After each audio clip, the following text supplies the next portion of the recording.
Hello guys and welcome back to the channel. Today we're having a look at my old laptop, which is the 2011 MacBook Pro 13-inch with the i5, not the i7. The reason I'm checking this out today is because, well, I recently found it again, that's for one. It's kind of been lost in the mess. As you can see, I'm not the best at keeping my shit clean, so yeah. Anyway, today we're comparing it to my new computer, which is the Asus G501VW. And we're kind of testing it out in usability and all that. So I had the pleasure of taking this MacBook Pro to lecture today. I was at a 3-hour lecture at my university to test out kind of the battery and all that good stuff, and it actually lasted for quite a long time.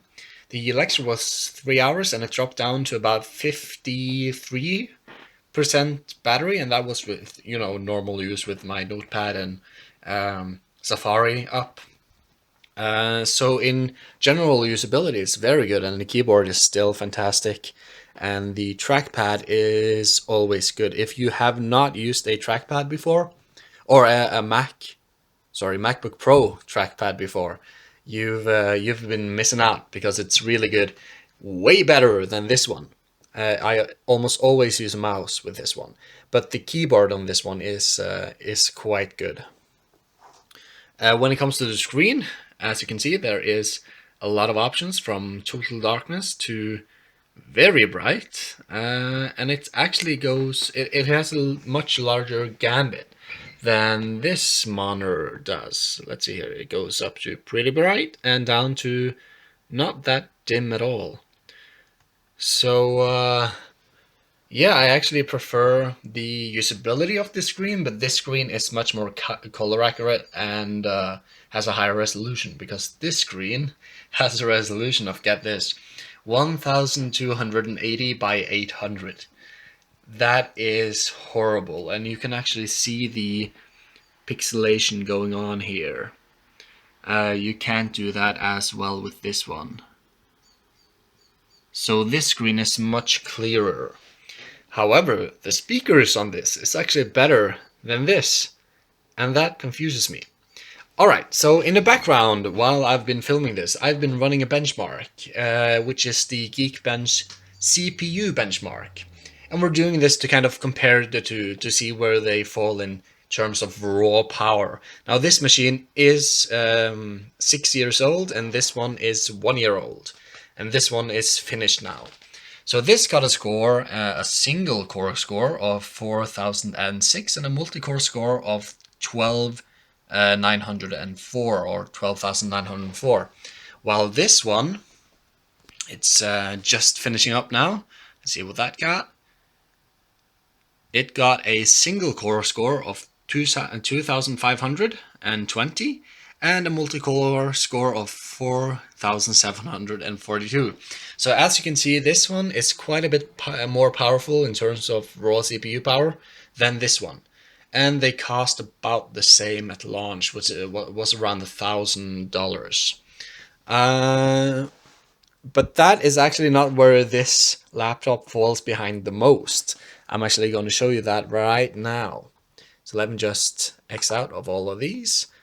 Let me quit Geekbench on both of the machines. Let's start up Valley Benchmark. And we're going to be using the same settings on both machines. Let's start up Valley Benchmark on this one as well. If I can do it properly. Maybe I can, maybe I can't.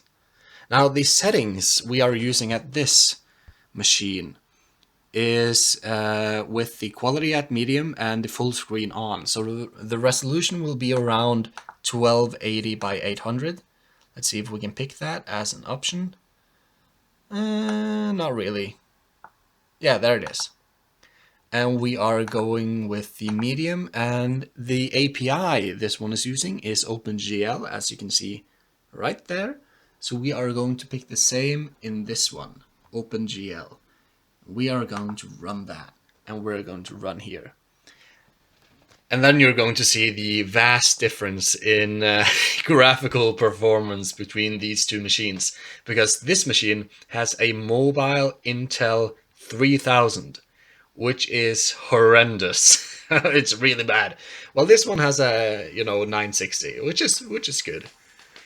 So as you can see in this machine, we're getting around the upper 80s, 100s, really high, really good frame rates. Let's take a look over here. And we're getting 4, 5. Not even kidding. Really, really bad frame rates. But actually, I'm gonna be honest now and state right out that actually using the MacBook here for notes and just general usability was actually more, I don't know, pleasing. It was better. It was a better user experience than the newer laptop. But in terms of raw power and production value, like, this one is better by far. But however, there's still kind of a place in my heart for this old beauty. I used her in what's the equivalent of high school. So it was important years for me going through, a late puberty and all that. I'm just kidding, I'm not that sentimental. Anyway, I was kind of impressed by this old piece of shit. And I guess if you can get it for a good price on the used market, like, go for it. The build quality is really good. It's, pure aluminium. Trackpad is really good. Keyboard is really good. Screen, not really that amazing. User friendliness, really good. If you want something like this, well, go ahead, get it. I use this. This is my daily, driver. I just tried this out today. But I really like this one. I think I'm going to stick with this one. But we'll see if I can find a place for the little old Betty to be. Alright, but that's kind of the general overview I had for you today. Thank you for watching.